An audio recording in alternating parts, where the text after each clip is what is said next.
खाजगी विद्यापीठे हा एक देशातील महत्त्वाचा चर्चेचा विषय आहे. या देशाच्या उच्च शिक्षण व्यवस्थेत विविध प्रकारची विद्यापीठे सध्या कार्यरत आहेत. यामध्ये प्रामुख्याने सार्वजनिक विद्यापीठे, खाजगी विद्यापीठे, त्याचबरोबर central universities, deemed to be universities यासारख्या विविध प्रकारच्या विद्यापीठांचा समावेश होतो. आज आपण प्रामुख्याने महाराष्ट्रातील खाजगी विद्यापीठांची स्थापना करण्याच्या अनुषंगाने महाराष्ट्र शासनाने केलेला Maharashtra private universities establishment and regulation act 2023 या कायद्यातील काही महत्त्वाच्या तरतुदींबद्दल आज आपण माहिती घेणार आहोत. सध्या भारतात एकूण 56 सेंट्रल युनिव्हर्सिटीज कार्यरत असून त्यामधील एक केंद्रीय विद्यापीठ हे महाराष्ट्रात कार्यरत आहे. डीम्ड टू बी युनिव्हर्सिटीची संख्या विचारात घेता आज अखेर UGCकडे नोंदणी झालेल्या डीम्ड टू बी युनिव्हर्सिटीजमध्ये एकूण 129 विद्यापीठांचा समावेश आहे. त्यामधील 22 डीम्ड टू बी युनिव्हर्सिटी महाराष्ट्रात कार्यरत आहेत. स्टेट पब्लिक युनिव्हर्सिटीज म्हणजेच ज्या महाराष्ट्र शासनाच्या अधिपत्याखाली कार्यरत असणाऱ्या, ज्याला आपण राज्य सार्वजनिक विद्यापीठे असे आपण म्हणतो, अशी देशभरात 486 विद्यापीठे कार्यरत आहेत. त्यामधील 30 विद्यापीठे महाराष्ट्रात आहेत. स्टेट प्रायव्हेट युनिव्हर्सिटीज म्हणजे खाजगी आस्थापनांनी, खाजगी शिक्षण संस्थांनी स्थापन केलेली विद्यापीठे, या देशात 480 खाजगी विद्यापीठे ही कार्यरत आहेत. त्यामधील एकूण 28 विद्यापीठे हे महाराष्ट्रात कार्यरत आहेत. एकंदरीत UGCकडे नोंदणी झालेल्या 1151 विद्यापीठांच्या मधील 81 विद्यापीठे ही महाराष्ट्रात आज कार्यरत असल्याचे आपल्याला दिसून येते. परंतु महाराष्ट्रातील लोकसंख्या, या राज्यातील युवक युवतींना आवश्यक असणाऱ्या उच्च शिक्षणाच्या सुविधा या सर्व बाबींचा विचार करता महाराष्ट्र शासनाने अलीकडील काळात स्टेट प्रायव्हेट युनिव्हर्सिटीज त्याचबरोबर क्लस्टर युनिव्हर्सिटीज या मोठ्या प्रमाणात स्थापन करण्याच्या अनुषंगाने विविध प्रकारच्या तरतुदी केलेल्या आहेत. सध्या राज्यात 3 क्लस्टर युनिव्हर्सिटीज या कार्यरत झालेल्या आहेत की ज्यांना राज्य शासनाने स्टेट पब्लिक युनिव्हर्सिटीचा दर्जा हा दिलेला आहे. या व्यतिरिक्त ज्या खाजगी शिक्षण संस्थांना या राज्यात प्रायव्हेट युनिव्हर्सिटीची स्थापना करावयाची आहे, याकरिता पूर्वीच्या ज्या काही कायदेशीर तरतुदी होत्या त्यामध्ये महत्त्वाच्या सुधारणा करून नवीन कायदा हा त्या ठिकाणी केलेला आहे की ज्यामुळे महाराष्ट्रात मोठ्या प्रमाणात अशा प्रकारच्या खाजगी विद्यापीठांची स्थापना होण्यासाठी मदत होऊ शकेल. सध्या महाराष्ट्रात आपण पाहिलं तर महाराष्ट्रात या 28 प्रायव्हेट युनिव्हर्सिटीज या कार्यरत आहेत की ज्यामध्ये अजिंक्य DY पाटील युनिव्हर्सिटी असेल, DSC पुणे युनिव्हर्सिटी असेल, ITM स्किल युनिव्हर्सिटी असेल, JSPM युनिव्हर्सिटी असेल, MGM युनिव्हर्सिटी असेल, श्री बालाजी युनिव्हर्सिटी असेल, युनिव्हर्सल AI युनिव्हर्सिटी असेल, अशा अनेक वेगवेगळ्या 28 खाजगी विद्यापीठे या राज्यामध्ये सध्या कार्यरत झालेली आहेत. त्याबरोबरच अनेक नवीन विद्यापीठांनी या कायद्याच्या अंतर्गत नवीन विद्यापीठ खाजगी तत्वावरती स्थापन करण्याविषयीचे प्रस्ताव हे महाराष्ट्र शासनाकडे सादर केलेले आहेत. या खाजगी विद्यापीठांची स्थापना करण्यासाठी 19 जानेवारी 2024 रोजी महाराष्ट्र शासनाने Maharashtra private universities establishment and regulation act 2023 हा त्या ठिकाणी कायदा केलेला आहे. या कायद्यानुसार एनी स्पॉन्सरिंग बॉडी म्हणजे ज्या संस्थेला खाजगी विद्यापीठाची स्थापना करण्याची इच्छा आहे, अशी संस्था सेल्फ फायनान्स प्रायव्हेट युनिव्हर्सिटी या कॅटेगरी अंतर्गत या खाजगी विद्यापीठाची स्थापना करण्यासाठीचा प्रस्ताव हा राज्य शासनाकडे देऊ शकतात. याकरिता महाराष्ट्र शासनाने हे एक स्वतंत्र पोर्टल हे त्या ठिकाणी अवेलेबल करून दिलेले असून की या खाजगी संस्थांना खाजगी विद्यापीठे स्थापन करावयाची असल्यास त्याचा डिटेल प्रोजेक्ट रिपोर्ट म्हणजेच DPR हा ऑनलाईन पद्धतीने सबमिट करण्याची व्यवस्था देखील ही केलेली आहे. या अशा प्रकारच्या खाजगी विद्यापीठांची स्थापना करण्यासाठी या कायद्यातील तरतुदीनुसार DPR सबमिट करत असताना नेमक्या कोणकोणत्या बाबी अपेक्षित आहेत या अनुषंगाने काही महत्त्वाच्या गाईडलाईन्स देखील जारी केलेल्या आहेत, की ज्यामध्ये प्रामुख्याने प्रायव्हेट युनिव्हर्सिटी स्थापन करू इच्छिणारी संस्था जी आहे या संस्थेचे रजिस्ट्रेशन सर्टिफिकेट व त्याचे डिटेल्स, संस्थेची घटना, संस्थेचे बायलॉज, त्याचबरोबर त्या संस्थेकडे असणारे financial resources, plan for resources mobilization किंवा financial resources mobilization, audited statement, त्यांच्याकडे असणारी land availability, building, infrastructure, teaching आणि नॉन टीचिंग स्टाफ, त्याचबरोबर प्रपोज्ड युनिव्हर्सिटीसाठी आवश्यक असणाऱ्या जे काही त्या ठिकाणी बिल्डिंग्ज असतील, नवीन स्टाफची रिक्रुटमेंट असेल, या अनुषंगाने आवश्यक असणारा जो प्लॅन आहे तो प्लॅन देण्याच्या अनुषंगाने हे काही महत्त्वाचे मुद्दे या DPR मध्ये कव्हर करणे अपेक्षित आहे. याबरोबरच त्या ठिकाणी या नवीन खाजगी विद्यापीठाचा जो प्रपोज्ड फेज वाईज आउटले जो असेल कॅपिटल एक्सपेंडिचरचा तो 5 वर्षाचा प्लॅन हा त्यामध्ये देणं अपेक्षित आहे. त्याचबरोबर कोणकोणत्या प्रकारचे नवीन प्रोग्राम या विद्यापीठाच्या माध्यमातून म्हणजे कोर्सेस किंवा डिग्री प्रोग्राम हे सुरू केले जाणार आहेत आणि त्यासाठीचं एनरोलमेंटचं टार्गेट पुढच्या 5 वर्षामध्ये नेमकं काय असेल याही बाबी या DPR मध्ये मेन्शन करणं आवश्यक आहे. त्याचबरोबर त्यासाठी आवश्यक असणारा खर्च, फंड जनरेशन, त्याचबरोबर त्या ठिकाणी लोकल नीडच्या बेसिसवरती जे सुरू केले जाणारे programs, playground, sport, NSS, NCC यासारख्या स्टुडंट सेंट्रिक ॲक्टिव्हिटीज, त्याचबरोबर हे विद्यापीठ स्थापन करण्याची नेमकी काय आवश्यकता आहे याबाबतचं जस्टिफिकेशन आणि ज्या वेगवेगळ्या डिग्री प्रोग्रामला मान्यता देणाऱ्या ज्या रेग्युलेटरी बॉडीज आहेत, UGC असेल, त्याचबरोबर त्या ठिकाणी AICT असेल, यासारख्या त्या मेडिकल असेल, लॉ असेल, या क्षेत्रामधल्या ज्या रेग्युलेटरी बॉडीज आहेत त्यांच्याकडून केले जाणारे नॉर्म्स हे त्या ठिकाणी आम्ही फॉलो करणार असल्याबाबतचे कमिटमेंटचं लेटर देखील या DPR बरोबर त्या संबंधित संस्थेने शासनाकडे सादर करणे आवश्यक आहे. सर्वसाधारणपणे या DPR मध्ये हे 24 महत्त्वाचे मुद्दे हे द्यावेत अशी त्या ठिकाणी या DPRच्या बाबतची एक अपेक्षा आहे. सर्वात महत्त्वाचा भाग म्हणजे DPR सबमिट केल्यानंतर विद्यापीठाची मान्यता देण्याची जी प्रक्रिया आहे त्या प्रक्रियेमधले काही महत्त्वाचे टप्पे देखील आपल्याला समजून घेणे आवश्यक आहे. यामधील सर्वात पहिला आणि महत्त्वाचा टप्पा असेल की जेव्हा या संस्थांच्याकडून खाजगी विद्यापीठाची स्थापना करण्यासाठी DPR सबमिट केल्यानंतर त्या अनुषंगाने त्या DPRची तपासणी करण्यासाठी महाराष्ट्र शासन एक स्क्रुटिनी कमिटी कॉन्स्टिट्यूट करेल, की महाराष्ट्र शासनाने कॉन्स्टिट्यूट केलेली ही स्क्रुटिनी कमिटी या DPRची तपासणी करेल, की ज्यामध्ये प्रामुख्याने financial soundness, assets of the sponsoring body, ते त्या संस्थेकडे असणारे वित्तीय साधन सामग्री काय आहे, इतर वेगवेगळ्या मालमत्ता काय आहेत, त्या स्पॉन्सरिंग बॉडीचं बॅकग्राऊंड काय आहे, त्यांच्याकडचं पोटेन्शियल आणि कॅपॅबिलिटी काय आहेत, त्याचबरोबर स्टँडर्ड ऑफ एज्युकेशन काय आहे आणि त्याचबरोबर ही कमिटी त्या ठिकाणी त्या संबंधित संस्थेला या व्यतिरिक्त काही माहिती आवश्यक असेल तर तशा प्रकारची माहिती कॉल करू शकते आणि त्या अनुषंगाने DPRची तपासणी करेल. DPRची तपासणी झाल्यानंतर त्या संदर्भातला जो रिपोर्ट आहे तो रिपोर्ट ही कमिटी महाराष्ट्र शासनाला सादर करेल, की ज्यामध्ये या विद्यापीठाची स्थापना करण्याबाबतचे रेकमेंडेशन असू शकतील किंवा या विद्यापीठाची स्थापना न करण्याबाबतची म्हणजे पॉझिटिव्ह किंवा निगेटिव्ह अशा दोन्ही प्रकारच्या रेकमेंडेशन त्यामध्ये असू शकतात. जेव्हा DPR ॲक्सेप्टेबल असेल आणि विद्यापीठ स्थापन करण्याबाबत कमिटीला पॉझिटिव्ह मत वाटत असेल तर पॉझिटिव्ह रेकमेंडेशन ही शासनाला केली जाईल. त्याच्या आधारे ज्या DPRच्या आधारे हे विद्यापीठ स्थापन करणं योग्य आहे असं स्क्रुटिनी कमिटीला वाटत असेल तर त्याबाबतच्या रेकमेंडेशन महाराष्ट्र शासनाला दिल्यानंतर महाराष्ट्र शासन त्या संबंधित पॅरेंट बॉडीला लेटर ऑफ इंटेंट हे त्या ठिकाणी इश्यू करेल.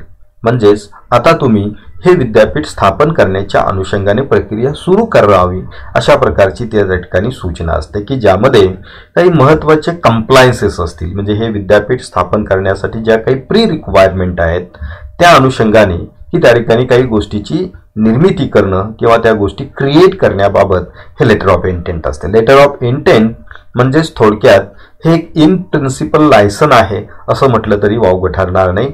अर्थात ही फायनल परवानगी नसते, तर त्या अनुषंगाने प्रक्रिया सुरू करण्याचे हे निर्देश असतात. की यामध्ये सर्वप्रथम या कायद्यातील सेक्शन 13 नुसार या संबंधित स्पॉन्सरिंग बॉडीने या विद्यापीठासाठी आवश्यक असणारा एंडॉवमेंट फंड जो आहे तो त्या ठिकाणी क्रिएट करावा लागेल. त्याचबरोबर त्यांच्याकडे असणारे जे काही लँड्स आहेत की त्याचे ओनरशिपचे जे काही डिटेल्स आहेत, डीड जे आहे ते त्या ठिकाणी द्या. विद्यापीठाच्या निर्मितीच्या अनुषंगाने आवश्यक असणारी ॲडमिनिस्ट्रेटिव्ह बिल्डिंग, अकॅडमिक ॲक्टिव्हिटीसाठी आवश्यक असणाऱ्या बिल्डिंग्स त्याची निर्मिती करावी लागेल किंवा त्या उपलब्ध असतील तर त्याबाबतचे डॉक्युमेंट्स हे महाराष्ट्र शासनाला सादर करावे लागतील. त्याचबरोबर हे विद्यापीठ सुरू होण्याच्या अनुषंगाने आवश्यक असणारा जो नेसेसरी टीचिंग आणि नॉन टीचिंग स्टाफ जो आहे की त्याची नियुक्ती करण्याबाबतचं एक अंडरटेकिंग गव्हर्नमेंट ऑफ महाराष्ट्राला द्यावं लागेल. त्याचबरोबर जे कर्मचारी असतील त्यांच्या वेलफेअर करिता प्रॉव्हिडंट फंड आणि वेलफेअरच्या वेगवेगळ्या ॲक्टिव्हिटीज किंवा स्कीम्स काय असतील त्याबाबतचं अंडरटेकिंग त्या ठिकाणी द्यावं लागेल. इन्फ्रास्ट्रक्चर डेव्हलपमेंटच्या अनुषंगाने अंडरटेकिंग द्यावं लागेल. आणि हे अंडरटेकिंग दिल्यानंतर हा संपूर्ण कंप्लायन्स जो आहे तो त्या ठिकाणी संबंधित स्पॉन्सरिंग बॉडीने 1 वर्षाच्या कालावधीमध्ये पूर्ण करणे आवश्यक आहे. अर्थात काही विशिष्ट परिस्थितीमध्ये अधिकचा 3 महिन्याचा कालावधी त्या संबंधित स्पॉन्सरिंग बॉडीला हा दिला जाऊ शकतो की तो स्पेशल रिक्वेस्ट वरती त्या ठिकाणी मिळणार आहे. गव्हर्नमेंटला या कंप्लायन्स झालेले आहेत की नाही हे पाहण्यासाठी गव्हर्नमेंट काय करेल, एक व्हेरिफिकेशन कमिटी अपॉइंट करेल आणि ती व्हेरिफिकेशन कमिटी लेटर ऑफ इंटेंटच्या अनुषंगाने ज्या अपेक्षित असणाऱ्या ज्या बाबी आहेत त्याची पूर्तता झालेली आहे किंवा नाही याची तपासणी करेल व त्या अनुषंगाने त्याचा जो रिपोर्ट आहे तो गव्हर्नमेंट ऑफ महाराष्ट्राला सादर करेल.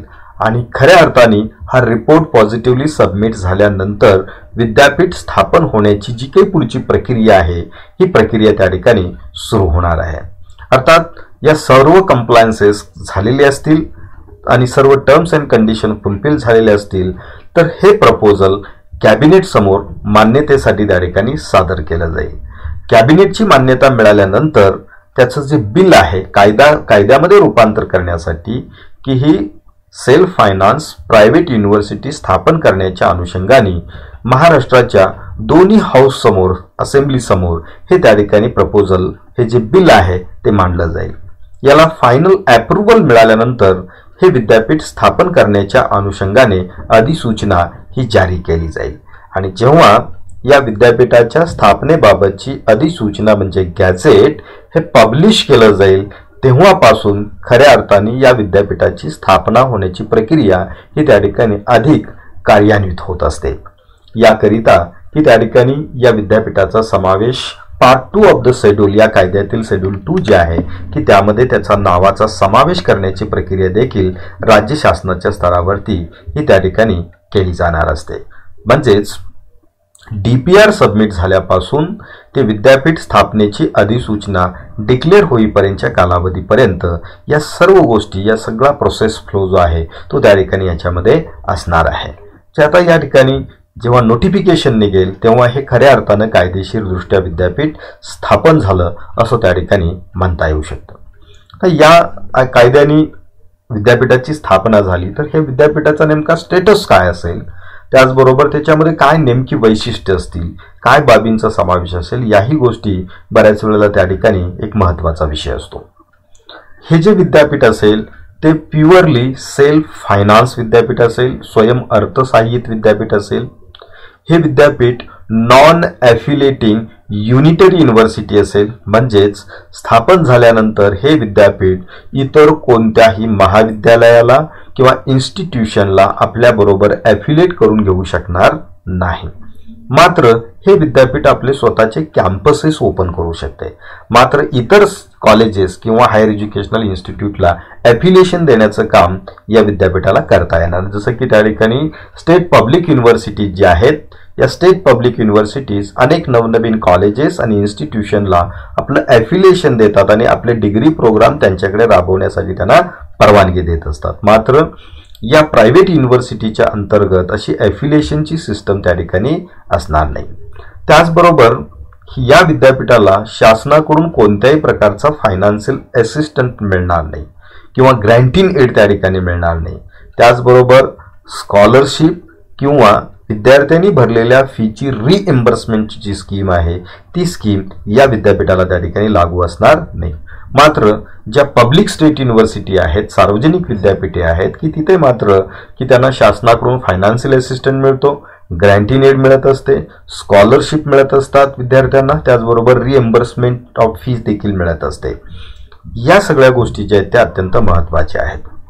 विद्यापीठ स्थापनेची अधिसूचना डिक्लेअर झाल्यानंतर आणखीन एक महत्त्वाची बाब याच्यामध्ये करणं अत्यंत आवश्यक असते, ते म्हणजे कोणतेही विद्यापीठ, एखाद्या नवीन विद्यापीठ जेव्हा स्थापन होते तेव्हा तोपर्यंत ते डिग्री प्रोग्राम चालवू शकत नाही की जोपर्यंत त्याचा समावेश युनिव्हर्सिटी ग्रँट कमिशनच्या यादीमध्ये होत नाही. त्याला आपण 2F असं आपण म्हणतो. म्हणजे युनिव्हर्सिटी ग्रँट कमिशन ऍक्ट जो आहे 1956 त्याच्यामधला सेक्शन 2F नुसार हे विद्यापीठ वैधानिक विद्यापीठ असल्याबाबतची त्या ठिकाणी UGC कडून त्याचा समावेश त्या कॅटेगरीमध्ये केला जातो. अर्थात त्यामध्ये central university, public state university, private university, deemed to be university या वेगवेगळ्या कॅटेगरी आहेत. तर या विद्यापीठाचा समावेश UGC कडे प्रायव्हेट युनिव्हर्सिटीच्या अंतर्गत हा केला जाईल आणि त्या यादीमध्ये या विद्यापीठाच्या नावाचा समावेश केला जाईल. त्यानंतर हे विद्यापीठ वेगवेगळ्या प्रकारच्या डिग्री प्रोग्राम हे त्या ठिकाणी चालवू शकते. तर या विद्यापीठ कायदा जो आहे हा प्रायव्हेट युनिव्हर्सिटी ऍक्ट जो आहे की त्यामधील सेक्शन 13 नुसार या विद्यापीठाने 10 कोटी रुपयाची सिक्युरिटी डिपॉझिट ठेवणं गरजेचं आहे की ज्याला एंडाउमेंट फंड असं म्हटलेलं आहे. म्हणजे यामधला सेक्शन 13 जो आहे की त्यामध्ये याबाबतचा उल्लेख केलेला आहे आणि पूर्वी त्या ठिकाणी ही अमाऊंट कमी होती, मात्र आता ती 10 कोटी रुपये ही त्या ठिकाणी ठरवण्यात आलेली आहे. अर्थात गरजेनुसार महाराष्ट्र शासन याच्यामध्ये वाढ देखील करू शकते. ही ॲज गुड ॲज ए सिक्युरिटी डिपॉझिट असते की ज्याचे इन्व्हेस्टमेंट हे गव्हर्नमेंटनी निर्देशित केलेल्या अप्रूव्ड सिक्युरिटीज मध्येच त्या ठिकाणी त्याची गुंतवणूक करणं आवश्यक आहे आणि गुंतवणुकीची प्रमाणपत्र ही त्या ठिकाणी गव्हर्नमेंट ऑफ महाराष्ट्राकडे द्यावी लागतात. ती त्यांच्या सेफ कस्टडीमध्ये राहत असतात. ही जी अमाऊंट आहे 10 कोटी रुपये एंडाउमेंट फंड्स, याच्यातील कोणतीही रक्कम या विद्यापीठाला गव्हर्नमेंटच्या परवानगीशिवाय विड्रॉ करता येत नाही. मात्र त्यावरती मिळणारे जे इन्कम असेल, व्याजाचे इन्कम असेल, रिबेट असेल किंवा इतर रिटर्न्स त्याच्यावरती जे मिळणारे आहेत की ती रक्कम विद्यापीठाच्या डेव्हलपमेंटल ऍक्टिव्हिटीसाठी त्यांना वापरता येऊ शकते. हा झाला सिक्युरिटी डिपॉझिटचा भाग. दुसरा महत्त्वाचा म्हणजे त्या संबंधित खाजगी विद्यापीठाने स्वतःच्या संचलनासाठी किंवा वेगवेगळ्या अकॅडमिक आणि ॲडमिनिस्ट्रेटिव्ह ॲक्टिव्हिटीसाठी एक जनरल फंड क्रिएट करायचा आहे. तो सेक्शन 14 नुसार आहे आणि यामध्ये स्टुडंटच्या फीस, चार्जेस, त्याचबरोबर स्पॉन्सरिंग बॉडीचं कॉन्ट्रीब्युशन असेल, वेगवेगळ्या कन्सल्टन्सी, रिसर्च आणि अदर ॲक्टिव्हिटीमधून मिळणारा रेव्हेन्यू असेल, त्याचबरोबर त्या ठिकाणी या संस्थेला मिळणारे डोनेशन्स असतील, एंडाउमेंट्स असतील, इतर ग्रँट्स असतील की या वेगवेगळ्या माध्यमातून मिळणारा निधी हा जनरल फंडमध्ये त्या ठिकाणी ठेवता येईल. याचा उपयोग त्या संबंधित विद्यापीठाच्या बोर्ड ऑफ मॅनेजमेंटने दिलेल्या अप्रुव्हलनुसार, निर्देशानुसार या जनरल फंडचा वापर त्या ठिकाणी विद्यापीठाला करता येऊ शकेल. या खाजगी विद्यापीठाच्या ॲडमिनिस्ट्रेटिव्ह स्ट्रक्चरमध्ये जर आपण पाहिलं तर ऑफिसर्स ऑफ द युनिव्हर्सिटी हे सेक्शन 16 मध्ये दिलेले आहेत. या सेक्शन 16 मध्ये जर आपण पाहिलं तर स्टेट पब्लिक युनिव्हर्सिटी आणि स्टेट प्रायव्हेट युनिव्हर्सिटी याच्यामधला सगळ्यात महत्त्वाचा जो एक फरक आहे तो म्हणजे या प्रायव्हेट युनिव्हर्सिटीच्या केसमध्ये प्रेसिडेंट हा त्या ठिकाणी त्या विद्यापीठाचा चान्सलर आहे. मात्र सार्वजनिक विद्यापीठामध्ये या सार्वजनिक विद्यापीठाचे चान्सलर हे महाराष्ट्राचे गव्हर्नर असतात आणि प्रायव्हेट युनिव्हर्सिटीमध्ये मात्र स्पॉन्सरिंग बॉडीने नियुक्त केलेले प्रेसिडेंट जे असतील तेच त्या विद्यापीठाचे चान्सलर असतील. या व्यतिरिक्त या विद्यापीठासाठी व्हाईस चान्सलर असतील, डीन्स असतील, रजिस्ट्रार असेल, chief finance and account officer असेल, director of assessment and evaluation असेल. या व्यतिरिक्त विद्यापीठाच्या अथॉरिटीने त्यांच्या स्टॅट्यूटमध्ये नमूद केल्याप्रमाणे इतर काही ऑफिसरची पदं देखील निर्माण करता येऊ शकतात. म्हणजे ही महत्त्वाची ऑफिसरची जी पदं आहेत ती या खाजगी विद्यापीठासाठी असतील. तर यामधला महत्त्वाचा एक विषय म्हणजे सेक्शन 17 मध्ये प्रेसिडेंट ऑफ द युनिव्हर्सिटी यांची सिलेक्शन प्रोसिजर, त्यांच्या एलिजिबिलिटी क्रायटेरिया या गोष्टी त्या ठिकाणी मुख्य कायद्यामध्ये जरी नसल्या तरी या कायद्याचा अमेंडमेंट जी 9 मे 2024 रोजी झाली त्यामध्ये या खाजगी विद्यापीठाचे प्रेसिडेंट कसे नियुक्त होतील, त्यासाठीची असणारी सर्च कमिटी काय असेल आणि त्याचबरोबर की या प्रेसिडेंटच्या नियुक्तीसाठी जे कॅन्डिडेट आहेत की त्याचं एलिजिबिलिटी काय असेल या गोष्टी देण्यात आलेल्या आहेत. 9 मे 2024च्या या अमेंडमेंटनुसार विद्यापीठ स्थापन झाल्यानंतर त्याचे पहिले प्रेसिडेंट जे आहेत हे 1 वर्षाच्या कालावधीसाठी की त्या ठिकाणी स्पॉन्सरिंग बॉडीकडून महाराष्ट्र शासनाच्या परवानगीने नियुक्त केले जातील. त्यासाठी इतर जी काही सिलेक्शन प्रोसेस आहे ती असणार नाही. मात्र फर्स्ट प्रेसिडेंट हे फक्त 1 वर्ष कालावधीसाठीच असतील. दरम्यानच्या कालावधीमध्ये की त्या ठिकाणी नियुक्त प्रेसिडेंट हे त्या ठिकाणी नेमण्याची प्रक्रिया ही सुरू करणं अपेक्षित आहे. तर हे प्रेसिडेंटचा जो कालावधी असेल तो पूर्वी त्या ठिकाणी 3 वर्ष इतका होता. मात्र या अमेंडमेंटनुसार आता प्रेसिडेंटचा कालावधी टर्म जी आहे ती आता 5 वर्षाची त्या ठिकाणी करण्यात आलेली आहे. तर यासाठीची जी सर्च कमिटी आहे, search committee for appointment of president, ही देखील या अमेंडमेंट ॲक्टमध्ये देण्यात आलेली आहे की यामध्ये 3 सदस्यीय समिती असेल की ज्यामध्ये रिटायर्ड हायकोर्टचे रिटायर्ड जज किंवा की त्या ठिकाणी हायकोर्टमध्ये जज म्हणून नियुक्त करण्यासाठी एलिजिबल असेल अशी त्या ठिकाणी व्यक्ती ही या समितीचे पद अध्यक्ष असेल. या व्यतिरिक्त एक इमिनंट एज्युकेशनिस्ट किंवा त्या ठिकाणी ॲडमिनिस्ट्रेटर की जे विद्यापीठाशी संबंधित नसतील अशी एक व्यक्ती त्यामध्ये असेल आणि स्पॉन्सरिंग बॉडीचे एक रिप्रेझेंटेटिव्ह त्याच्यामध्ये असतील. अशी 3 सदस्यीय ही समिती असेल.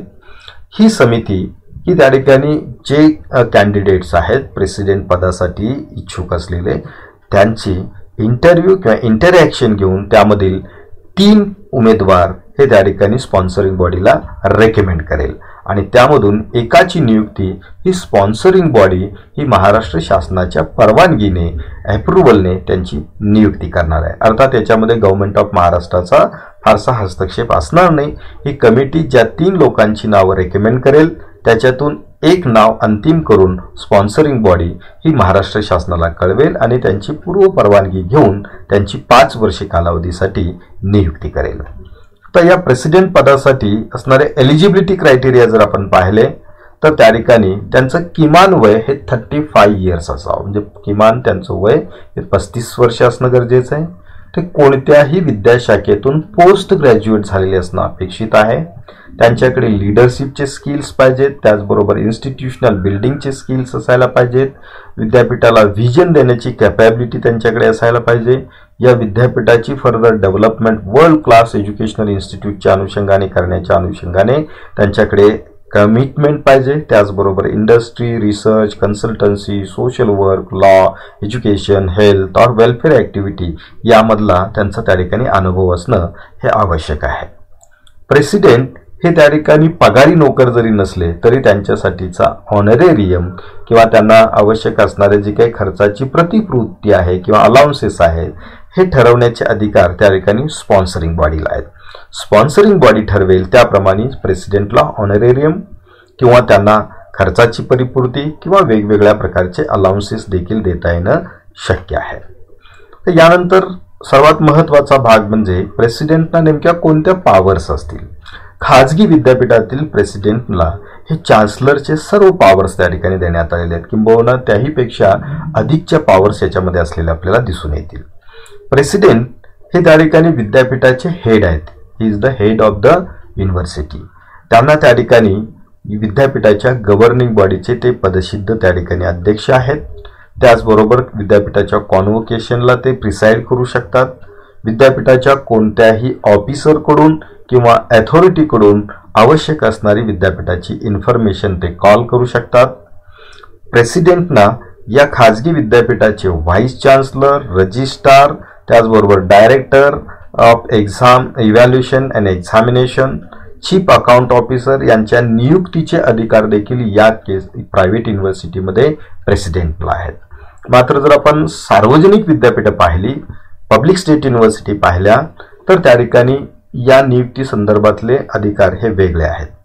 सर्वसाधारणपणे व्हाईस चान्सलरच्या नियुक्तीचे अधिकार हे चान्सलरना आहेत.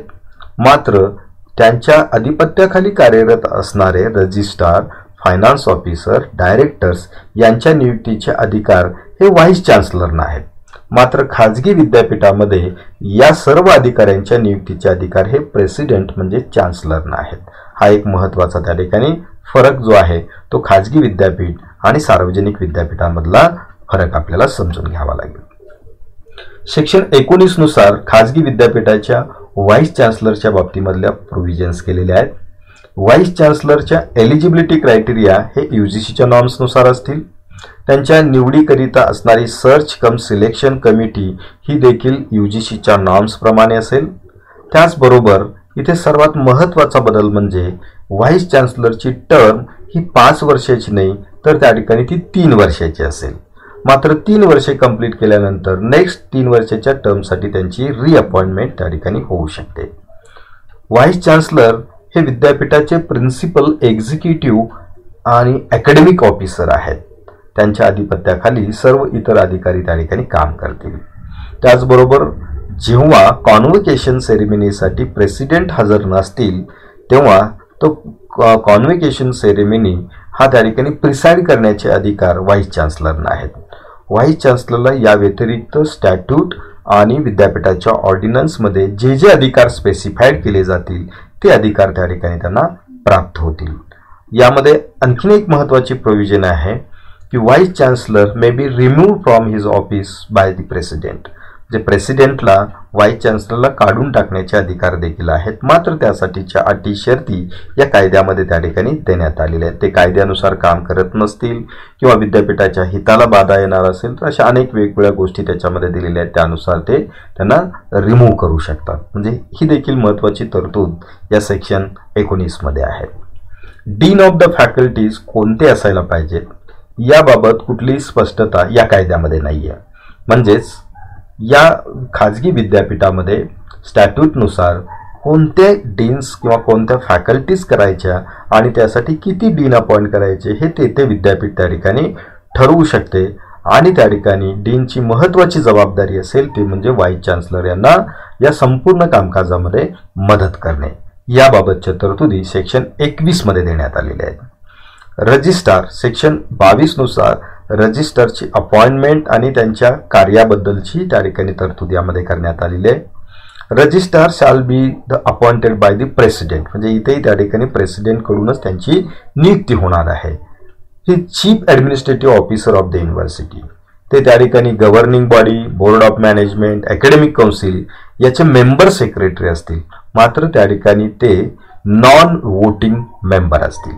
या सर्व अथॉरिटीमध्ये जरी रजिस्ट्रार मेंबर असले तरी ते नॉन वोटिंग मेंबर म्हणून कन्सिडर केले जातील. रजिस्ट्रार हे विद्यापीठाच्या सर्व रेकॉर्ड आणि प्रॉपर्टीचे त्या ठिकाणी कस्टोडियन आहेत. त्याचबरोबर स्टॅट्यूटमध्ये दिलेल्या पॉवर्स एक्झिक्यूट करण्याचे अधिकार त्या ठिकाणी रजिस्ट्रारला असतील. तर या वेगवेगळ्या प्रायव्हेट युनिव्हर्सिटीमधल्या वेगवेगळ्या बॉडी जर आपण पाहिल्या तर त्यामध्ये 3 महत्त्वाच्या बॉडीज देण्यात आलेल्या आहेत. एक म्हणजे गव्हर्निंग बॉडी आहे, बोर्ड ऑफ मॅनेजमेंट आहे आणि अकॅडमिक काउन्सिल आहे. या व्यतिरिक्त इतर वेगवेगळ्या कमिटी देखील त्या ठिकाणी स्टॅट्यूटनुसार स्थापन करता येऊ शकतील. Governing body is the supreme authority of this university. या प्रायव्हेट युनिव्हर्सिटीमध्ये गव्हर्निंग बॉडी ही सुप्रीम अथॉरिटी आहे. यामध्ये प्रामुख्याने विद्यापीठाचे प्रेसिडेंट म्हणजे chancellor, vice chancellor, 5 persons nominated by sponsoring body म्हणजे जे इमिनंट एज्युकेशनिस्ट असतील असे 5 लोक स्पॉन्सरिंग बॉडीकडून या गव्हर्निंग बॉडीसाठी नियुक्त केले जातील. 1 expert from the field of management or information technology जे आउटसाइड ऑफ द युनिव्हर्सिटी हे प्रेसिडेंटनी नॉमिनेट केलेले मेंबर असतील. स्टेट गव्हर्नमेंटचे त्या 2 नॉमिनी त्याच्यामध्ये असतील. 2 representative of the industry nominated by president. Again प्रेसिडेंटकडूनच त्या ठिकाणी इंडस्ट्रीचे 2 एक्सपर्ट त्या ठिकाणी नेमले जातील. आणि रजिस्ट्रार हे त्याचे नॉन वोटिंग इन्व्हायटेड मेंबर असतील. तर अशा प्रकारची ही गव्हर्निंग बॉडी असेल.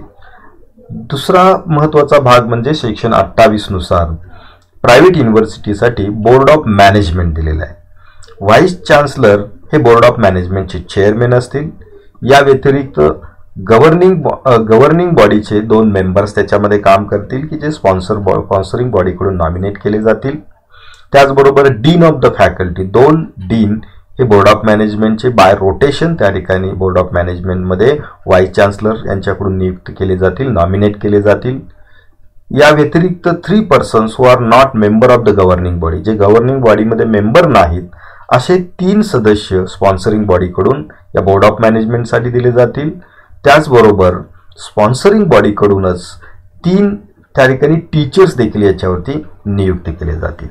आणि बोर्ड ऑफ मॅनेजमेंटचे जे काही पॉवर अँड फंक्शन्स असतील या त्या खाजगी विद्यापीठाच्या स्टॅट्यूटमध्ये त्या ठिकाणी दिलेले अधिकार आणि त्यांची कार्ये ही बोर्ड ऑफ मॅनेजमेंटची असतील. म्हणजे याची नेमकी कार्ये काय असतील याच्याबाबतचं डिटेल्स या प्रायव्हेट युनिव्हर्सिटी ॲक्टमध्ये नाही आहेत, तर ते स्टॅट्यूटनुसार त्या विद्यापीठांनी करणं अपेक्षित आहे. तर अशा प्रकारचं हे बोर्ड ऑफ मॅनेजमेंट आहे. त्यानंतर सेक्शन 29 नुसार अकॅडमिक काउन्सिल आहे. सार्वजनिक विद्यापीठाचं अकॅडमिक काउन्सिल आणि खाजगी विद्यापीठाचं अकॅडमिक काउन्सिल याच्यामध्ये काही मूलभूत फरक आहे. पब्लिक युनिव्हर्सिटीमधल्या अकॅडमिक काउन्सिलवरती की त्या ठिकाणी नॉमिनेटेड मेंबर्स बरोबरच इलेक्टेड मेंबर्स देखील असतात. मात्र खाजगी विद्यापीठाच्या अकॅडमिक काउन्सिलमध्ये अशा प्रकारची तरतूद नाही. तर त्याचं कॉम्पोजिशन जे आहे हे त्या विद्यापीठाकडून ठरवलं जाणार आहे आणि त्यानुसार त्याच्यामधले मेंबर्स असतील. मात्र व्हाईस चान्सलर हे त्याचे एक्स ऑफिशिओ चेअरपर्सन असतील. सेक्शन 30 नुसार बोर्ड ऑफ एक्झामिनेशन देण्यात आलेलं आहे. व्हाईस चान्सलर हे त्याचे चेअरमॅन आहेत. वेगवेगळ्या विषयाचे प्रोफेसर हे त्याचे मेंबर असतील. एक एक्सटर्नल इव्हॅल्युएशन एक्सपर्ट असेल. त्याचबरोबर कंट्रोलर ऑफ एक्झामिनेशन हे त्या ठिकाणी त्याचे पदसिद्ध मेंबर सेक्रेटरी असतील. तर अशा प्रकारचं हे बोर्ड ऑफ एक्झामिनेशन असेल. या व्यतिरिक्त या खाजगी विद्यापीठामध्ये इतर वेगवेगळ्या बॉडीज देखील त्या ठिकाणी स्थापन करता येतील की ज्यामध्ये स्टॅट्यूटनुसार faculty, board of studies, fee fixation committee, statute committee, IQSC यासारख्या अनेक वेगवेगळ्या कमिटी ज्या विद्यापीठाच्या संचालनासाठी आवश्यक आहेत अशा कमिटीज स्टॅट्यूटनुसार त्या ठिकाणी निर्धारित करता येतील. त्यांचं कॉम्पोजिशन, त्यांचं पॉवर्स, फंक्शन्स या सर्व स्टॅट्यूटनुसार निर्धारित होतील आणि त्यानुसार या विद्यापीठामध्ये इतर बॉडीज देखील स्थापन केल्या जातील. तर अशा प्रकारे की त्या ठिकाणी महाराष्ट्रात जास्तीत जास्त खाजगी विद्यापीठे मोठ्या प्रमाणात स्थापन व्हावीत यासाठीची प्रक्रिया ही पूर्वीपेक्षा थोडीशी अधिक सुलभ करून हा नवीन जो त्या ठिकाणी महाराष्ट्र प्रायव्हेट युनिव्हर्सिटी ॲक्ट जो आहे तो त्या ठिकाणी करण्यात आलेला आहे. आवश्यकतेनुसार या कायद्यामध्ये काही महत्त्वाचे अमेंडमेंट्स देखील होत आहेत.